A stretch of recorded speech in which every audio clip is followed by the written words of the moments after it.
Presiden Prabowo resmikan stasiun Tanah Abang baru.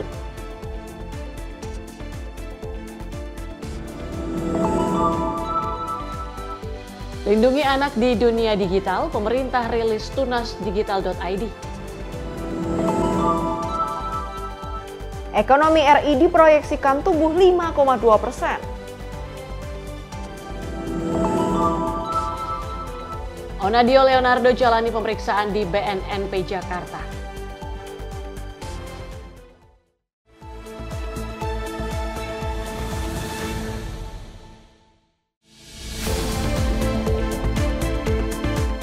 Halo, selamat malam pemirsa. Selain 5 informasi tadi, selama 2 jam ke depan kami masih akan menghadirkan informasi menarik lainnya, terutama mengenai agenda Kabinet Merah Putih dan ekonomi. Menyapa Indonesia Malam juga akan menghadirkan informasi seputar peristiwa dan berita olahraga. Bersama saya Tiara Dianti dan saya Priska Priscilla. Inilah Menyapa Indonesia Malam untuk Anda.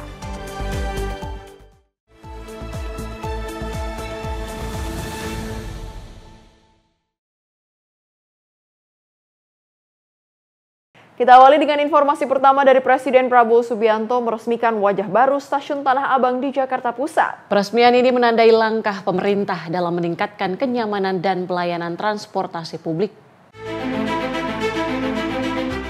Presiden Prabowo Subianto meresmikan Stasiun Tanah Abang baru Jakarta Pusat pada Selasa 4 November 2025 setelah hampir 2 tahun direvitalisasi. Peresmian ditandai dengan penekanan tombol bersama. Prabowo tiba pada pukul 11.20 waktu Indonesia Barat, didampingi pejabat negara dan Direktur Utama PT KAI, serta diawali dengan peninjauan KRL komuter lain rute Manggarai Tanah Abang. Dalam pidatonya, Prabowo mengapresiasi modernisasi transportasi publik dan menekankan pentingnya menjaga serta meningkatkan infrastruktur kereta api seiring jutaan penumpang yang dilayani setiap tahun. Kepala negara juga mendorong perbaikan kenyamanan stasiun dan penambahan gerbong untuk mengantisipasi kepadatan penumpang. Dengan mengucap Bismillahirrahmanirrahim, pada siang hari ini, 4 November 2025, saya Prabowo Subianto, Presiden Republik Indonesia, meresmikan Stasiun Tanah Abang baru. PT Kereta Api Indonesia, teruskan pengabdianmu kepada rakyat Indonesia. Kereta api kebanggaan kita. Kereta api dari dulu, kalau di Jawa dulu panggilannya apa? Sepur. Ya. Sepur. Tapi jaga kebersihan. Ya. Rel-rel kereta api dijaga, keamanan, keselamatan, pintu-pintu lintasan harus segera dibangun. Tidak boleh ada kecelakaan lagi. Stasiun Tanah Abang baru kini menampilkan fasad modern ornamen oval di lantai 2 dan jalur pejalan kaki khusus tanpa gangguan pedagang kaki 5. Revitalisasi yang dimulai April 2023 ini selesai tahun 2025 dengan stasiun dimulai beroperasi sejak Februari, diproyeksikan menjadi titik awal transformasi stasiun di Indonesia. Tim redaksi Simpo TV melaporkan. Presiden Prabowo Subianto mendukung langkah PT Kereta Api Indonesia atau KAI dalam menyiapkan kereta khusus bagi petani dan pedagang yang akan diluncurkan bulan ini. Prabowo berharap keberadaan kereta tersebut dapat memajukan ekonomi rakyat. PT KAI menyiapkan 8 rute kereta khusus petani dan pedagang dari Merak menuju Rangkas Bitung, Banten. Prabowo juga meminta agar kapasitas penumpangnya diperbanyak. Tak hanya itu, PT KAI memastikan adanya subsidi harga tiket untuk mendukung ekonomi petani dan pedagang, meski besaran subsidinya masih dalam pembahasan. Pada Agustus lalu, PT KAI telah melakukan uji coba pengoperasian kereta ekonomi khusus petani dan pedagang untuk rute Surabaya-Gubeng, Lamongan, Jawa Timur. Tadi kami laporkan kepada Bapak Presiden bahwa kami sudah menyiapkan juga kereta khusus petani dan pedagang. Beliau sangat mendukung sekali karena ini adalah mensupport untuk ekonomi rakyat di bawah, ya, dan beliau memberikan beberapa arahan juga untuk menambah kapasitas dari kereta petani dan pedagang ini. Kereta khusus ini dirancang untuk membantu mobilitas petani dan pedagang, sekaligus mempermudah pengangkutan hasil panen maupun barang dagangan secara lebih leluasa, aman, dan efisien. Menurut Vice President Public Relations KAI Anna Purba, konsep desain kereta khusus petani dan pedagang ini mengedepankan kemudahan akses dan ruang angkut yang lebih luas. Tempat duduk dipasang sejajar di sisi kiri dan kanan, sehingga ruang tengah menjadi lapang untuk menempatkan hasil pertanian atau barang dagangan, sekaligus memudahkan pergerakan di dalam kereta. Dari Jakarta, Tio Malau, Simpo TV melaporkan. Presiden Prabowo Subianto menyampaikan keinginannya agar kereta cepat Wush tak sekedar sampai Surabaya. Prabowo ingin agar Wush tersambung sampai Banyuwangi. Presiden Prabowo Subianto menyatakan bahwa pembangunan infrastruktur transportasi modern seperti Wush tidak boleh berhenti di tengah jalan.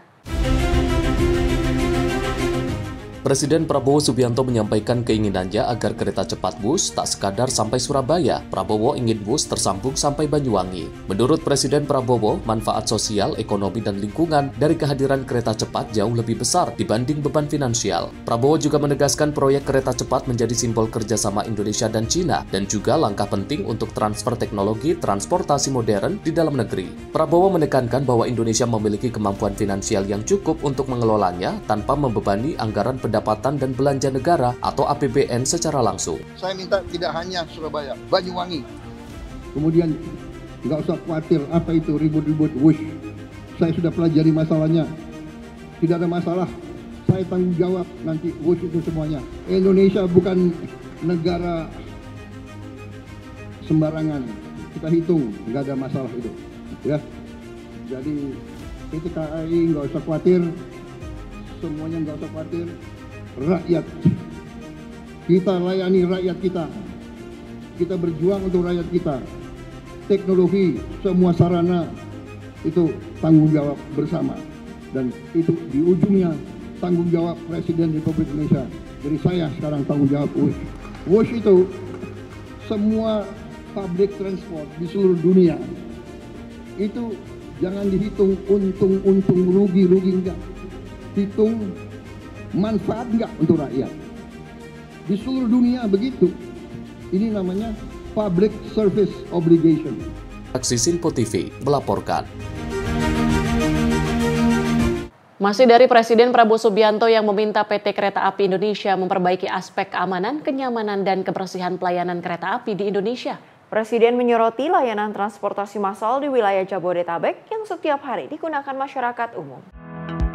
Presiden Prabowo Subianto meminta PT Kereta Api Indonesia atau KAI memperbaiki aspek keamanan, kenyamanan, dan kebersihan pelayanan kereta api di Indonesia. Hal tersebut disampaikan Direktur Utama KAI Bobi Rashidin usai rapat terbatas dengan Presiden Prabowo Subianto di Istana Kepresidenan Jakarta Senin siang. Lebih lanjut, Bobi mengatakan Prabowo juga menyoroti layanan transportasi massal di wilayah Jabodetabek yang setiap hari digunakan masyarakat umum. Dipastikan bahwa mass transit yang dipakai ini terutama oleh pekerja yang setiap hari bolak-balik ke Jakarta, masyarakat kalangan bawah dan semua kalangan seperti yang saya sampaikan tadi harus aman, nyaman, bersih, dan keselamatan adalah nomor 1. Tambahkan gerbong, perbaiki gerbong yang ada, nyamankan penumpang, terutama yang perempuan,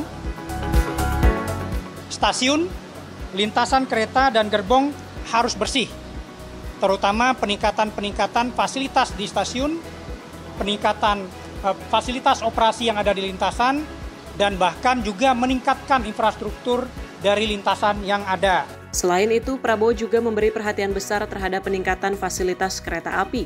Menurut Bobi, Prabowo menekankan agar setiap aspek pelayanan harus ditingkatkan kualitasnya demi kenyamanan penumpang. Prabowo meminta KAI untuk segera menambah jumlah kereta api agar masyarakat dapat menikmati perjalanan. Dari Jakarta, Tio Malau, Simpo TV melaporkan. Sementara itu, pimpinan DPR menerima audiensi Asosiasi Kepala Desa seluruh Indonesia di Kompleks Parlemen Senayan, Jakarta pada Selasa siang. Audiensi tersebut membahas terkait program makan bergizi gratis atau MBG hingga Koperasi Desa Merah Putih. Asosiasi Kepala Desa seluruh Indonesia atau AKSI menyambangi pimpinan DPR di Kompleks Parlemen Senayan, Jakarta pada Selasa siang. Kedatangan AKSI ini untuk melakukan audiensi terkait program makan bergizi gratis dan Koperasi Desa Merah Putih. Audiensi ini dipimpin Wakil Ketua DPR Sufmi Dasko Ahmad, didampingi Wakil Ketua DPR Cucun Ahmad Syamsurijal dan Saan Mustafa. Dasko mengapresiasi dukungan dari AKSI terhadap program prioritas Presiden Prabowo Subianto, makan bergizi gratis dan Koperasi Desa Merah Putih. Dasko mengatakan, pada momen audiensi, AKSI juga meminta untuk dilibatkan dalam program MBG agar ada perputaran uang di desa. Ya, jadi tadi mereka kemudian yang pertama-tama menyatakan dukungan terhadap program Asta-Citanya Presiden, menyatakan dukungan terhadap program MBG dan menyatakan dukungan terhadap koperasi desa. Oleh karena mereka mendukung, maka anggota Asosiasi Kepala Desa seluruh Indonesia ini memberikan masukan-masukan yang diharapkan bisa dapat mensukseskan program-program tersebut. Antara lain memang masukan mengenai masalah percepatan pengadaan tanah untuk membangun koperasi, gerai koperasi. Nah, kami tadi sudah sampaikan bahwa ada beberapa solusi yang nanti akan disampaikan oleh pihak pemerintah kepada kepala desa sejauh dari informasi yang sudah kami dapat. Nah, sehingga kemungkinan untuk tanah-tanah untuk membangun gerai tersebut sudah ada solusi. Begitu juga dengan MBG, bahwa mereka minta keterlibatan dari BUMDes misalnya, dan agar terkoordinasi dengan kepala desa supaya perputaran uang itu bisa di desa tersebut dan bisa menimbulkan efek pendapatan dan kenaikan ekonomi. Dari Jakarta, Fahrizal Ahmad Amin, Sinpo TV melaporkan. Dewan Perwakilan Rakyat menggelar sidang paripurna pembukaan masa persidangan 2 tahun sidang 2025-2026 di Kompleks Parlemen Senen, Jakarta pada Selasa pagi. Sidang paripurna beragendakan mendengarkan pidato Ketua DPR Puan Maharani dan pelantikan pergantian antar waktu DPR dan MPR masa jabatan 2025 hingga 2029. Usai masa reses, Dewan Perwakilan Rakyat menggelar sidang paripurna pembukaan masa persidangan 2 tahun 2025-2026 di Kompleks Parlemen Senen, Jakarta. Sidang paripurna beragendakan mendengarkan pidato Ketua DPR Puan Maharani dan pelantikan pergantian antar waktu anggota DPR dan MPR masa jabatan 2025 hingga 2029. Rapat dipimpin langsung oleh Puan Maharani dengan didampingi Wakil Ketua DPR Dasko, Saan Mustafa, Cucun Ahmad Syamsurijal, serta 279 anggota DPR yang hadir. Sidang Dewan yang kami hormati, sesuai dengan hasil keputusan rapat konsultasi pengganti rapat BAMUS DPR RI antara pimpinan DPR dan pimpinan fraksi-fraksi tanggal 25 Agustus 2025.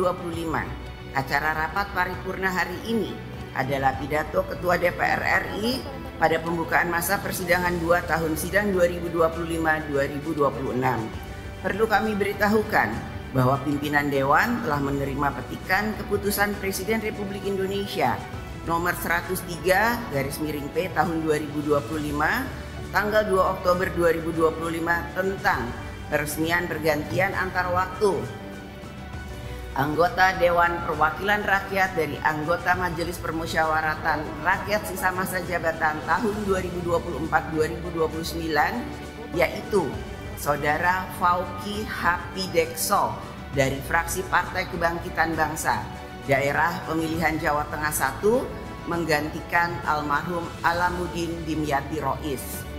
Selanjutnya, sesuai dengan ketentuan pasal 9 ayat 4 Peraturan DPR RI nomor 1 tahun 2020 tentang tata tertib yang menyatakan anggota pengganti antar waktu sebelum memangku jabatannya mengucapkan sumpah janji secara bersama-sama yang dipandu oleh pimpinan DPR RI dalam rapat paripurna DPR.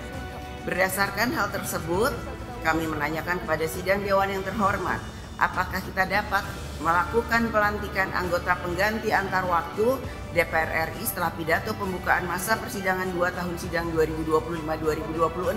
Setuju? Terima kasih. Dari Jakarta, Fahrizal Ahmad Amin, Sinpo TV melaporkan. Sementara itu, Ketua DPR Puan Maharani menegaskan bahwa jajaran pemerintah harus memiliki tekad kuat untuk memberantas budaya kerja yang menghambat pelayanan publik. Puan mengingatkan bahwa tugas negara adalah untuk mempermudah urusan rakyat, bukan memperumitnya.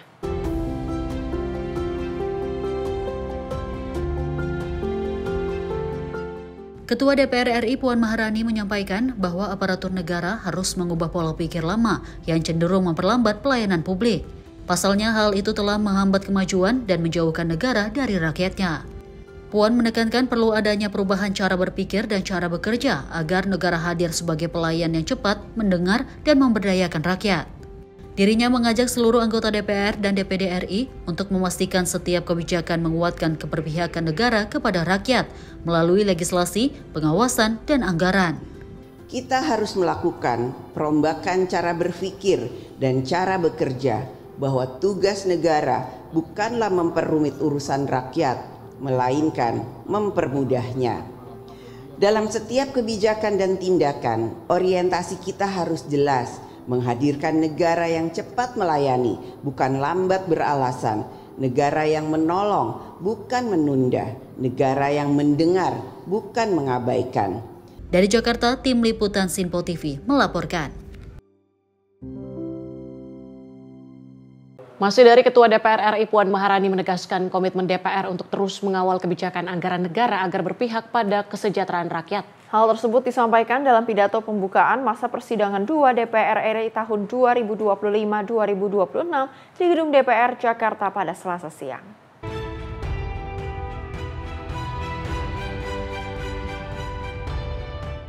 Ketua DPR RI Puan Maharani menyampaikan, DPR akan terus memastikan kebijakan fiskal negara berpihak pada kepentingan rakyat. Menurutnya, anggaran negara harus mampu menjaga daya beli, menciptakan kesempatan kerja, serta memperkuat kemandirian ekonomi nasional. Puan juga menegaskan pelaksanaan APBN tahun anggaran 2025 harus berjalan efektif dan tepat sasaran. Dalam pidatonya, Puan mengingatkan pengelolaan anggaran negara harus dilakukan secara efisien dan berorientasi pada hasil, bukan sekedar laporan serapan keuangan. Dirinya menilai, anggaran negara harus benar-benar mampu meningkatkan taraf hidup rakyat secara inklusif, dan Puan juga menyoroti kondisi ekonomi global yang masih penuh tantangan, mulai dari ketegangan geopolitik, fluktuasi harga komoditas, hingga disrupsi rantai pasok dunia. Untuk itu, ia mendorong agar pertumbuhan ekonomi nasional ditopang oleh kebijakan fiskal, moneter, dan sektoril yang kuat, serta menurut Puan, APBN tahun anggaran 2026 yang telah ditetapkan harus dibangun di atas fondasi pelaksanaan APBN 2025 yang kokoh. DPR RI akan terus mengawal agar kebijakan fiskal berpihak kepada rakyat, mampu menjaga daya beli, menciptakan kesempatan kerja, dan memperkuat kemandirian ekonomi nasional demi terwujudnya Indonesia yang semakin sejahtera. Dari Jakarta, Tim Liputan Sinpo TV melaporkan.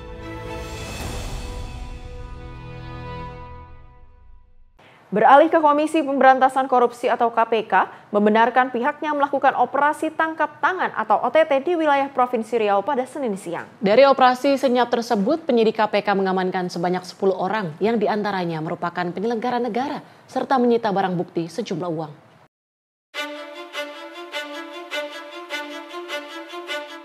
Hal tersebut disampaikan langsung juru bicara KPK Budi Prasetyo saat menyampaikan keterangan persnya di Gedung KPK Kuningan, Jakarta pada Senin malam. Dikonfirmasi wartawan seputar OTT yang dilakukan institusinya, Jubir KPK Budi Prasetyo membenarkan penyidikan melakukan operasi tangkap tangan OTT di wilayah Provinsi Riau. Dari operasi senyap tersebut, penyidik KPK mengamankan sebanyak 10 orang yang diantaranya merupakan penyelenggara negara serta menyita barang bukti sejumlah uang. Kendati demikian, pihak KPK masih belum dapat menyampaikan secara detail siapa saja pihak yang diamankan dan terkait kasusnya. Selain itu, KPK belum mau menyampaikan apakah ada Gubernur Riau dari 10 orang yang terjaring OTT. Budi baru bisa memastikan bahwa ke-10 orang yang diamankan akan dibawa ke Gedung KPK Jakarta pada Selasa. Benar ada kegiatan tangkap tangan yang KPK lakukan di wilayah Provinsi Riau. Saat ini atau sampai dengan saat ini ada sekitar sejumlah 10 orang yang diamankan dalam kegiatan tangkap tangan. Tim masih di lapangan dan masih terus berprogres, jadi nanti kita akan terus update perkembangannya. Dari 10 orang itu apakah memang dibenarkan sudah ada kepala daerah? Dari 10 orang tersebut, pihak-pihak yang diamankan dari pihak-pihak penyelenggara negara.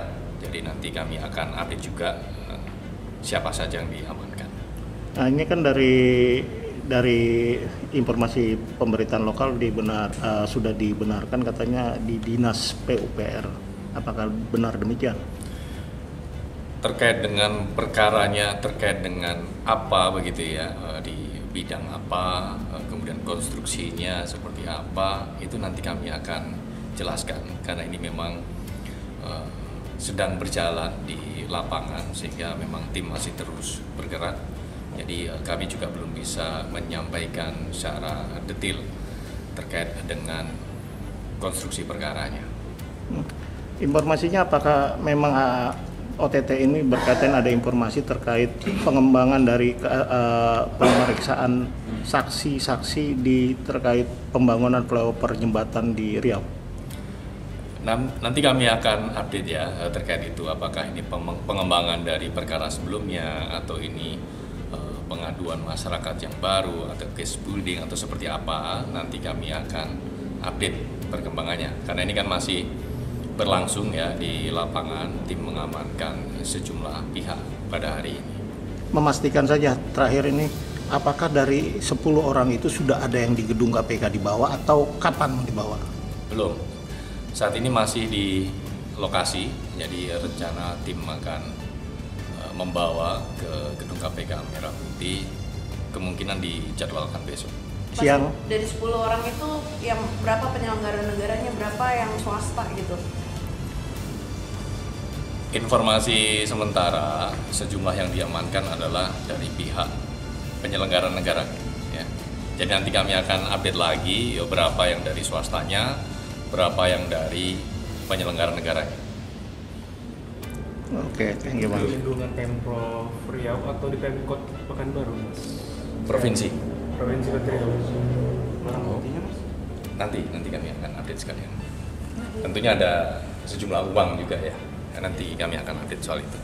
Rencananya penyidikan akan membawa 10 orang yang terjaring OTT pada Selasa siang dan sedianya KPK akan menggelar konvers untuk mengumumkan status para tersangka dan konstruksi kasus ini. Diketahui sebelumnya bukan kali ini saja Kepala Daerah Riau terjerat kasus oleh KPK, di mana sebelumnya 2 Gubernur Riau tersandung korupsi di KPK, diantaranya Anas Mamun dan Gubernur sebelumnya. Dari Jakarta, jurnalis Sinpo TV melaporkan.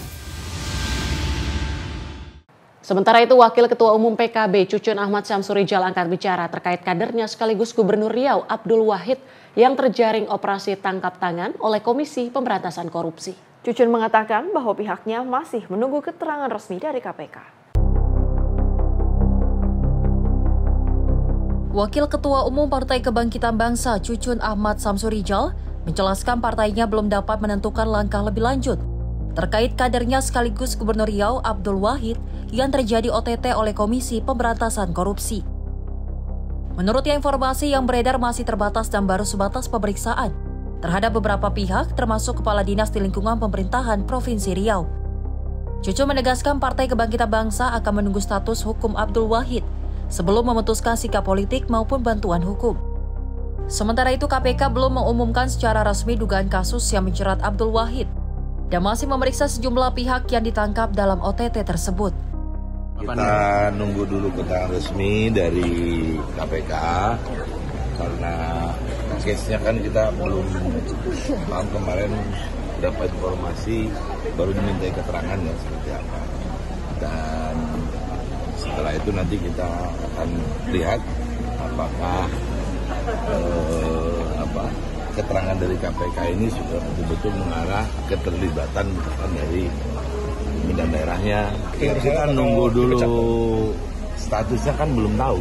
Ya kita melihat dulu tadi, berangkatnya dari keterangan yang akan disampaikan oleh KPK-nya seperti apa. Belum bisa mengambil langkah apa-apa. Dari Jakarta, Fahrizal Ahmad Amin, Sinpo TV melaporkan. Sementara itu, Ketua DPR Puan Maharani menanggapi perihal Gubernur Riau Abdul Wahid yang terjerat operasi tangkap tangan oleh Komisi Pemberantasan Korupsi atau KPK. Puan meminta agar dapat menghormati proses hukum yang sedang berjalan dan berharap hal tersebut tidak terulang kembali. Komisi Pemberantasan Korupsi menggelar operasi tangkap tangan terhadap 10 orang, termasuk Gubernur Riau Abdul Wahid. Hal tersebut dibenarkan langsung oleh juru bicara KPK Budi Prasetyo. Menanggapi hal ini, Ketua DPR Puan Maharani menyebut untuk dapat menghormati proses hukumnya. Puan berharap kejadian itu agar tidak terulang kembali. Dirinya mengimbau seluruh eksekutif hingga kepala daerah untuk dapat lebih mawas diri. Terkait dengan OTT ya kita hormati proses hukumnya dan ya harapannya jangan sampai terulang lagi hal-hal seperti itu. Jadi seluruh eksekutif, kepala daerah dan siapapun untuk lebih bisa mawas diri. Dari Jakarta, Fahrizal, Davarizkiano, Simpo TV melaporkan. Kolaborasi Kemdikti-Saintek dan Mensos dalam perluasan akses pendidikan melalui sekolah rakyat. Informasi selengkapnya usai jeda. Tetaplah bersama kami.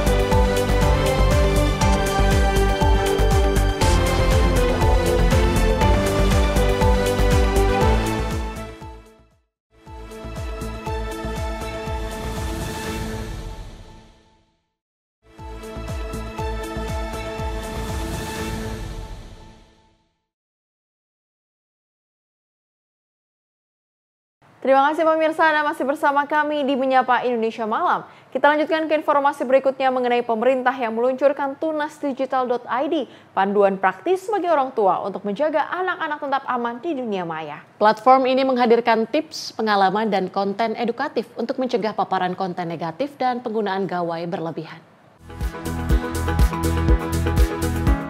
Pemerintah kini menyediakan panduan praktis bagi orang tua Indonesia untuk menjaga anak-anak tetap aman di dunia maya. Melalui situs tunasdigital.id, pemerintah mengajak para bunda berbagi pengalaman dan tips melindungi si kecil dari konten berbahaya. Platform ini resmi diluncurkan oleh Kementerian Komunikasi dan Digital dalam acara Aman dan Sehat Digital Sejak Dini yang digelar di Jakarta pada 1 November 2025. Menteri Komunikasi dan Digital Mutia Hafid menjelaskan, kehadiran tunasdigital.id menegaskan komitmen pemerintah dalam menciptakan ruang digital yang aman bagi anak-anak. Inisiatif ini merupakan tindak lanjut dari PP nomor 17 tahun 2025 tentang tata kelola penyelenggara sistem elektronik dalam pelindungan anak atau PP Tunas. Melalui platform ini orang tua dapat menemukan panduan konkret, berbagai pengalaman, serta memperoleh konten edukatif dari para pakar untuk mencegah paparan konten negatif dan penggunaan gawai berlebihan. Akhirnya disepakati dan nggak mudah sih ya biasanya untuk mendapat kesepakatan dari banyak sekali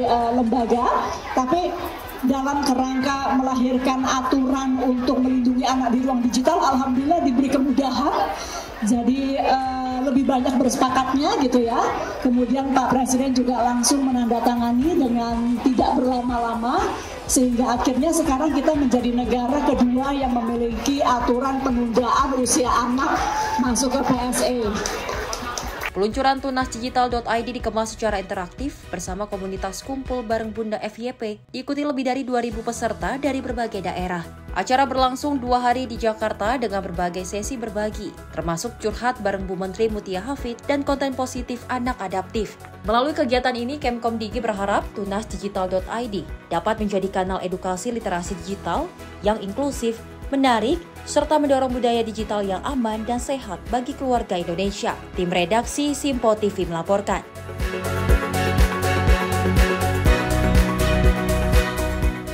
Menteri Pendidikan Tinggi Sains dan Teknologi Brian Yuliarto bersama Menteri Sosial Saifullah Yusuf menjalin kerjasama melalui pendampingan perguruan tinggi terhadap sekolah rakyat. Kerjasama ini diharapkan dapat memastikan keberlanjutan sekolah rakyat dalam membuka peluang bagi lulusan untuk melanjutkan perguruan tinggi atau memasuki dunia kerja.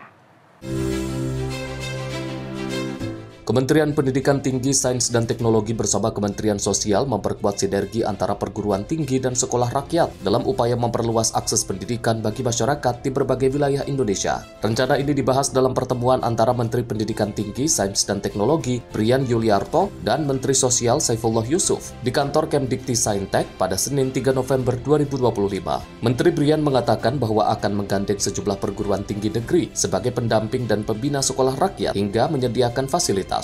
Kami akan mohon izin untuk bikin tim pendampingan dari universitas-universitas sehingga jaraknya nggak jauh-jauh begitu Pak. Kalau kan kita kebetulan PTN kita juga banyak kan. Banyak, Nanti kita cari PTN yang terdekat untuk membina.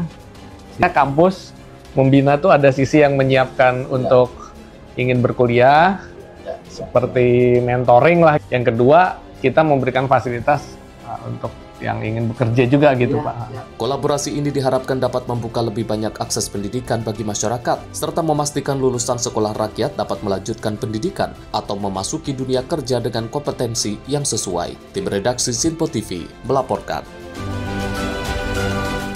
Sementara itu, Kementerian Sosial dan Kementerian Perlindungan Pekerja Migran Indonesia bekerja sama dalam menyiapkan generasi siap kerja lewat program Sekolah Rakyat. Melalui program tersebut, para siswa nantinya akan mempelajari hal-hal yang belum pernah mereka temui di sekolah sebelumnya.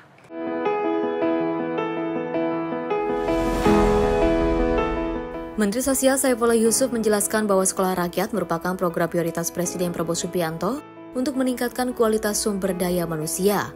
Program Sekolah Rakyat tersebut kini juga dikembangkan untuk menciptakan calon tenaga kerja Indonesia dengan membekali siswa melalui keterampilan kerja dan juga pelatihan bahasa asing sejak dini. Dalam materi yang diberikan, nantinya siswa akan dibimbing sesuai dengan minat masing-masing, baik untuk melanjutkan studi maupun langsung bekerja termasuk di luar negeri.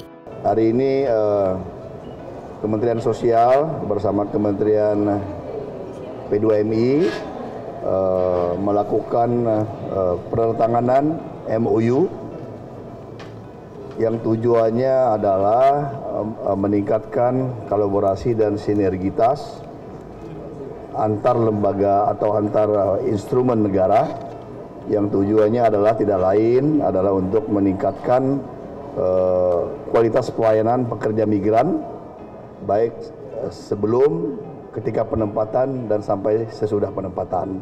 Kami berharap nanti pada waktunya Kementerian Perlindungan dan Pekerja Migran bisa memberikan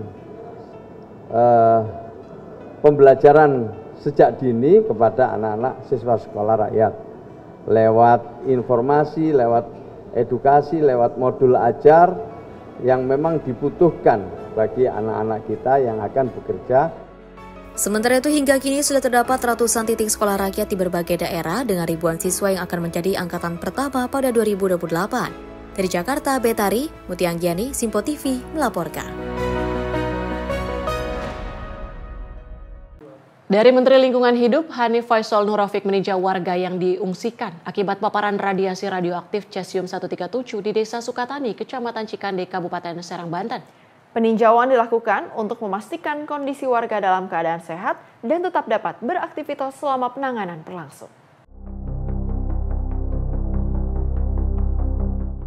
Menteri Lingkungan Hidup Hanif Faisal Nurrafiq mendatangi posko pengungsian di Kampung Bunian, Desa Sukatani, Kecamatan Cikande, Kabupaten Serang, Banten. Puluhan warga dipindahkan sementara setelah permukiman mereka masuk dalam zona merah radiasi radioaktif cesium-137 yang terdeteksi di bawah tanah. Didampingi pejabat pemerintah Kabupaten Serang, Menteri Hanif memastikan kondisi warga dalam keadaan sehat.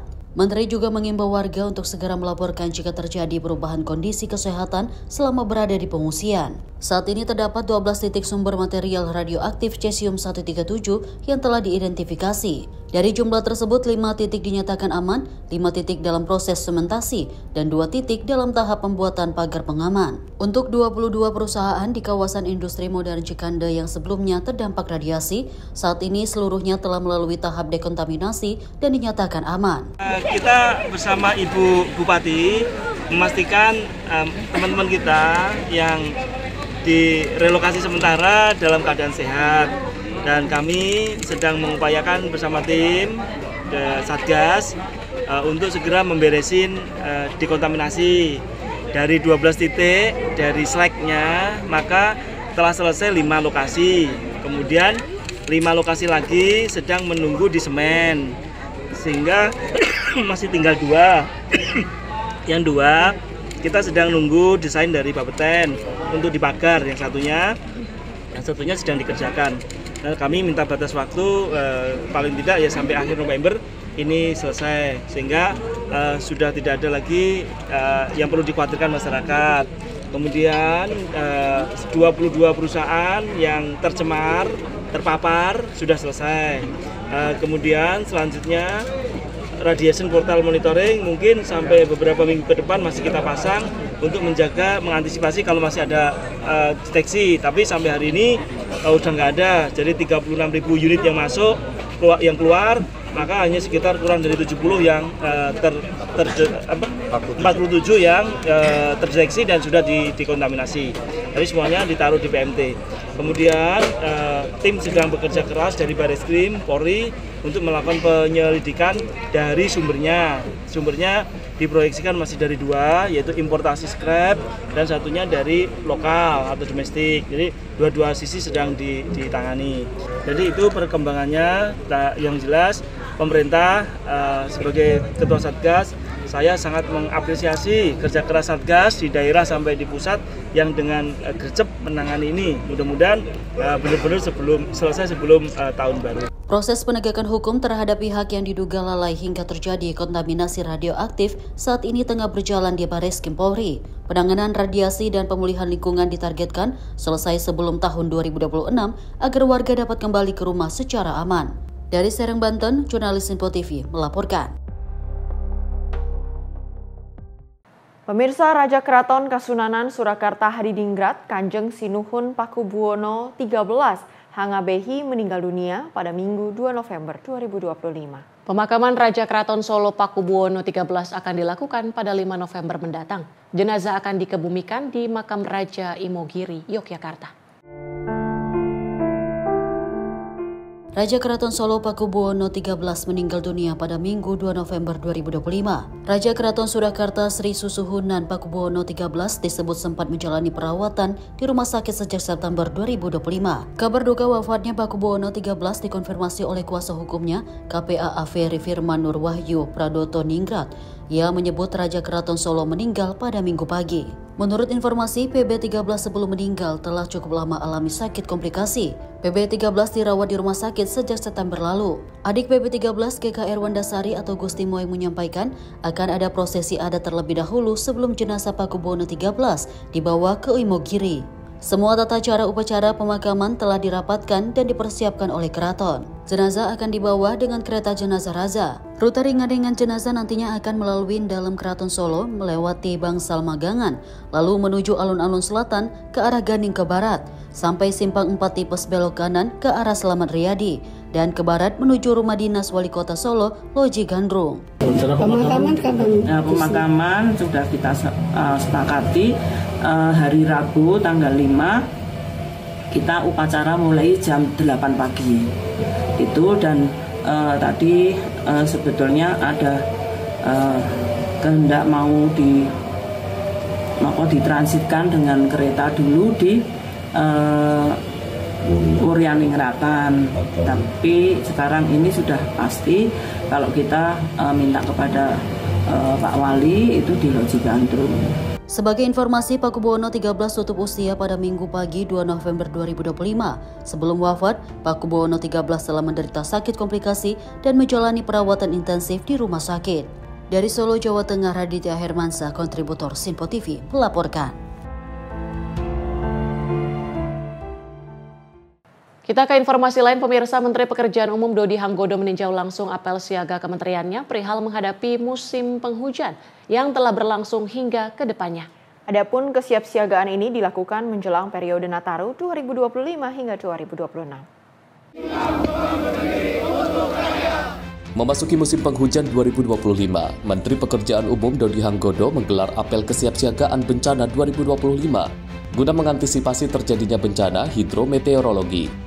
Menteri PU Dodi Hanggodo menjelaskan apel kali ini bertujuan untuk meningkatkan kesiapsiagaan personil dan peralatan penanggulangan bencana, terutama banjir dan tanah longsor di berbagai daerah di Indonesia. Adapun sebanyak 5.775 alat berat dan 382.044 unit bahan banjiran disiapkan oleh Kementerian PU usai peringatan dini curah hujan tinggi yang disampaikan beberapa kali oleh BMKG. Melalui arahannya, Menteri PU Dodi menekankan 3 pilar kesiapsiagaan Kementerian PU meliputi kesiapsiagaan infrastruktur dan keselamatan publik, komando terpadu dan teknologi respon cepat, serta pelayanan publik yang humanisme dan berkelanjutan. Selain antisipasi bencana, kesiapsiagaan Kementerian PU pada kali ini sekaligus mempercepat kesiapan infrastruktur jalan tol dan nasional menjelang periode libur Natal 2025 dan Tahun Baru 2026. Secara Kementerian PU, kecepatan dan ketepatan itu wajib kita utamakan kalau berbicara masalah tanggap darurat. Karena setiap detik, setiap menit itu kita bicara nyawa manusia, kita bicara harta benda. Jadi makanya nanti akan ada sapabala dari seluruh Indonesia yang hadir secara kita akan pastikan semua alat berat siap, semua truk siap, semua alat banjiran siap.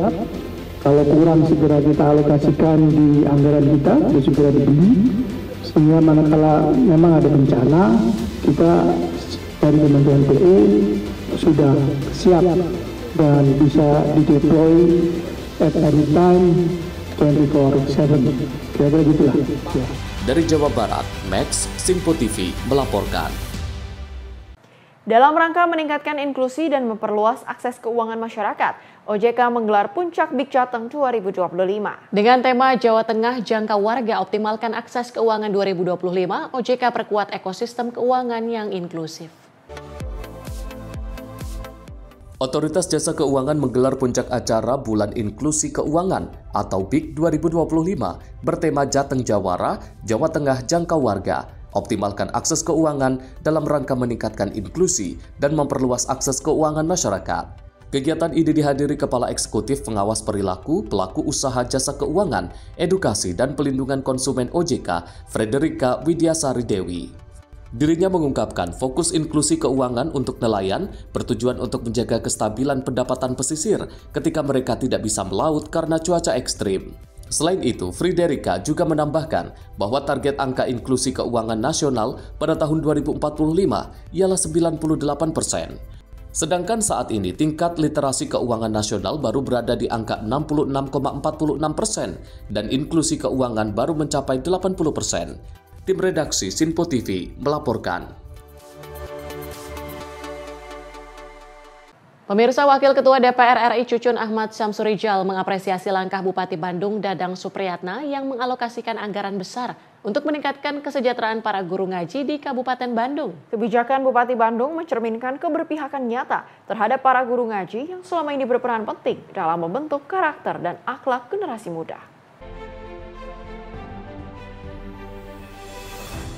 Bupati Bandung Dadang Supriyatna hadiri kegiatan Reses 1 anggota DPR RI tahun sidang 2025-2026 di Hotel Sultan Raja. Acara tersebut mengusung tema dialog interaktif bersama guru honorer Madrasah se-Kabupaten Bandung.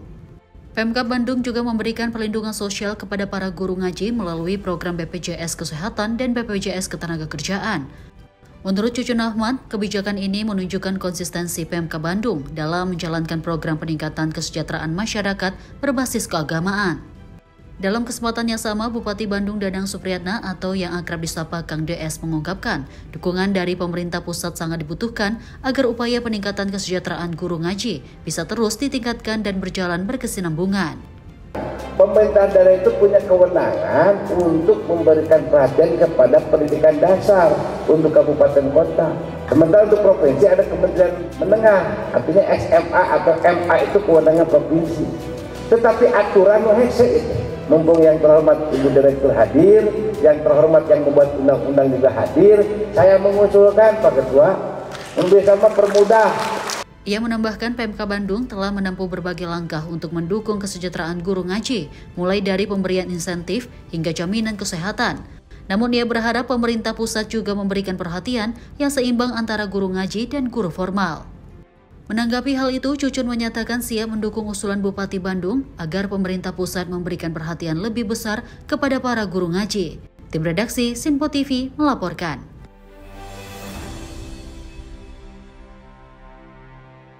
Menteri SDM Bahlil Lahadalia melaporkan sejumlah capaian strategis sektor energi kepada Presiden Prabowo Subianto di Istana Merdeka, Jakarta. Laporan itu mencakup program listrik desa, peningkatan produksi minyak, serta upaya mewujudkan kedaulatan energi nasional.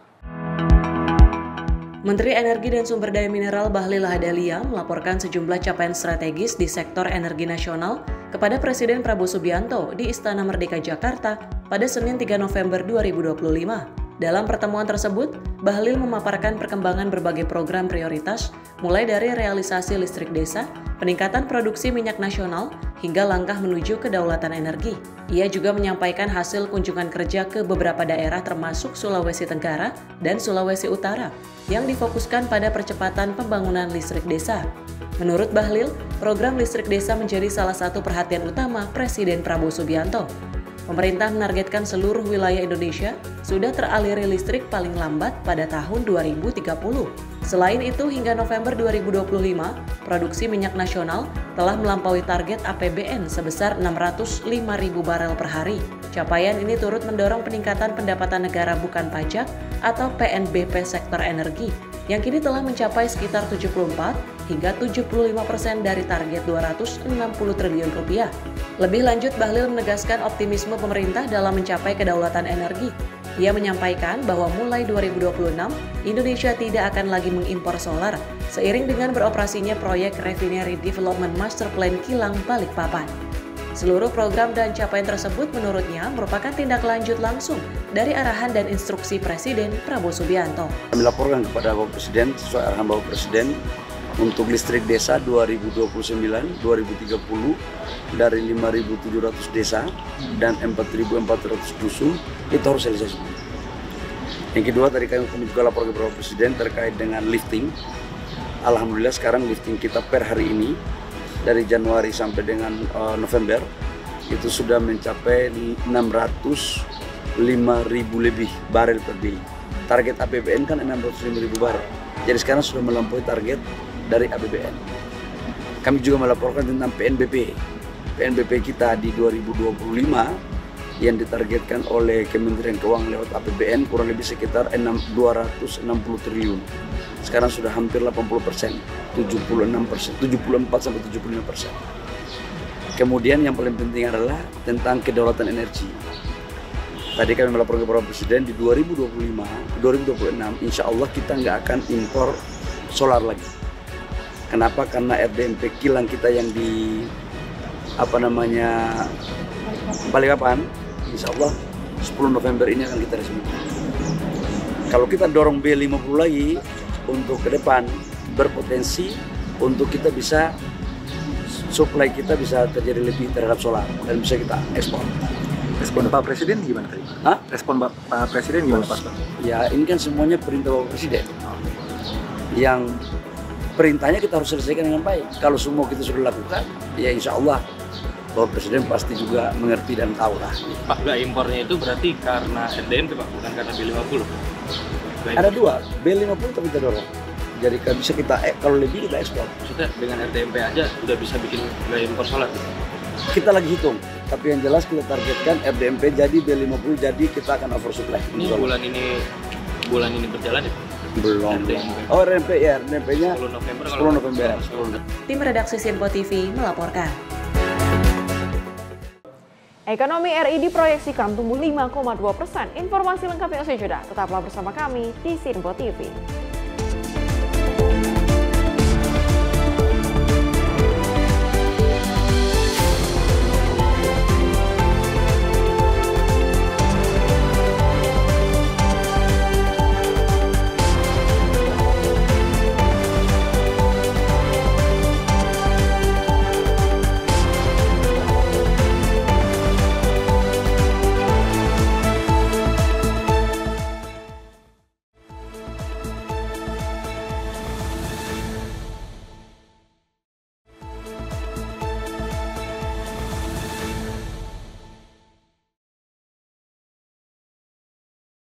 Anda kembali bersama kami di Sinpo TV dan informasi kami lanjutkan. KSSK menegaskan stabilitas sistem keuangan nasional tetap terjaga pada triwulan 3 2025 di tengah ketidakpastian global. Pertumbuhan ekonomi Indonesia diproyeksi tetap solid didukung koordinasi kebijakan fiskal, moneter, dan sektor keuangan.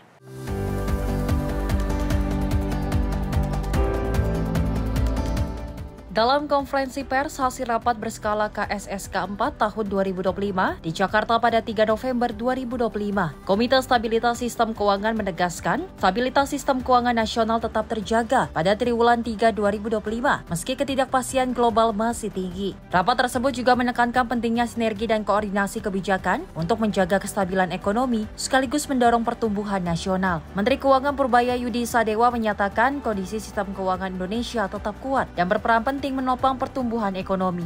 Meski perekonomian global menghadapi tantangan seperti dampak tarif impor Amerika Serikat, tanda-tanda perbaikan mulai terlihat. Konsumsi rumah tangga dan investasi di Indonesia tetap terjaga berkat sinergi kebijakan fiskal, moneter, dan sektor keuangan. Stabilitas sistem keuangan triwulan 3 tahun 2025 tetap terjaga dan mendukung pencapaian pertumbuhan ekonomi dengan terus mewaspadai berbagai risiko global. Komite Stabilitas Sistem Keuangan yang terdiri dari Menteri Keuangan, Gubernur Bank Indonesia, Ketua Dewan Komisioner Otoritas Jasa Keuangan, dan Ketua Dewan Komisioner Lembaga Penjamin Simpanan menilai penguatan kewaspadaan terhadap berbagai risiko tetap akan terus dilakukan dan disertai respon kebijakan yang efektif, meskipun masih lebih rendah dibandingkan tahun 2024 di level 3,3%. Didorong kondisi keuangan yang lebih longgar, kesepakatan dagang AS dengan negara mitra utama, ekspansi fiskal di sejumlah negara beserta penurunan inflasi. Perkembangan positif aktivitas ekonomi dan koordinasi kebijakan memperkuat optimisme ekonomi Indonesia akan tumbuh di atas 5,5% year on year pada triwulan keempat 2025 dengan dukungan stimulus 34,4 triliun rupiah. Secara full year 2025 diproyeksi pertumbuhannya akan mencapai 5,2%. Selain itu, belanja APBN diperkuat melalui program strategis, stimulus, dan insentif untuk sektor prioritas. Dana Moneter Internasional menaikkan proyeksi pertumbuhan ekonomi global 2025 menjadi 3,2%. Direktur Eksekutif Departemen Komunikasi Bank Indonesia Ramdan Deni Prakoso menegaskan KSSK akan terus memperkuat koordinasi antar anggota agar stabilitas sistem keuangan nasional tetap terjaga dan pertumbuhan ekonomi berkelanjutan. Tim redaksi Simpo TV melaporkan. Sementara itu, Menteri Keuangan Purbaya Yudi Sadewa mengunjungi kantor pimpinan Dewan Perwakilan Daerah Republik Indonesia di Kompleks Parlemen Senayan, Jakarta pada Senin pagi. DPD RI optimis dan nilai kinerja Purbaya sudah menunjukkan komitmen kuat dalam memperbaiki pengelolaan keuangan negara selama 2 bulan.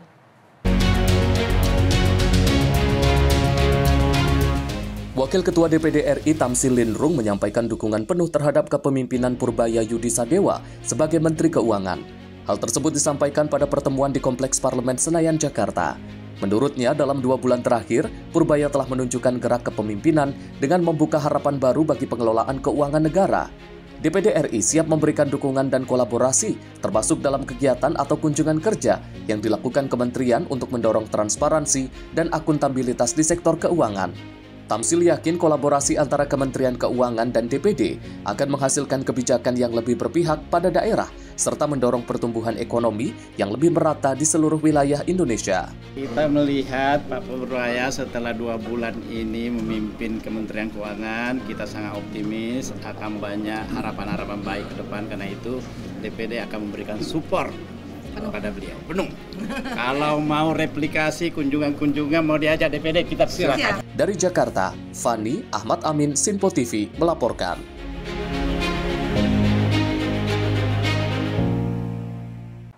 Kita beralih ke informasi mancanegara. Pemirsa, Wali Kota Uruapan, Carlos Alberto Manzo Rodriguez, dibunuh di alun-alun kota di hadapan ratusan warga saat perayaan Day of the Dead. Pemimpin Meksiko mengutuk insiden dan janjikan penyelidikan menyeluruh.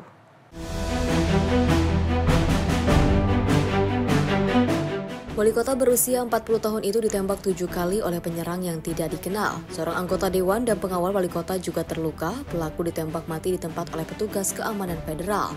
Penyerang diduga terkait 2 konflik bersenjata antar kartel di wilayah tersebut. Michoacán merupakan salah satu negara bagian terbanyak kekerasannya di Meksiko, dijadikan arena pertarungan kartel untuk kendali wilayah dan rute narkoba. Ratusan warga Urupuan mengikuti prosesi pemakaman menggunakan pakaian hitam dan membawa foto wali kota. Mereka menyerukan keadilan, mengaitkan partai pemerintah dengan korupsi. Manzo Rodriguez pernah memohon bantuan presiden dan juga mengutuk korupsi pejabat provinsi dan polisi negara. Sebelum menjabat, ia dikenal dengan julukan The Mexican Bukele karena kebijakan keamanannya yang ketat. Kematian Manzo Rodriguez mengikuti serangan sejenisnya terhadap wali kota Tacambaro dan jurnalis lokal yang terlibat di Urupuan. Tim redaksi Simpo TV melaporkan.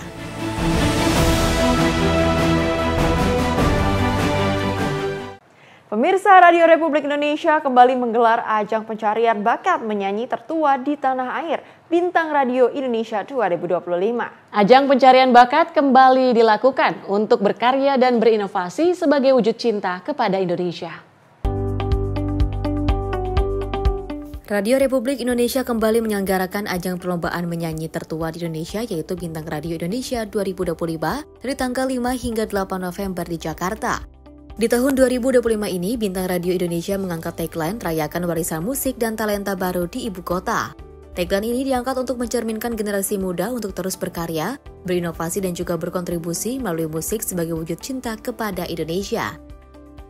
RRI juga ingin menghadirkan wadah bagi talenta-talenta muda di seluruh daerah untuk menyalurkan potensi dan juga memperkuat identitas musik nasional di tengah pesatnya perkembangan industri hiburan.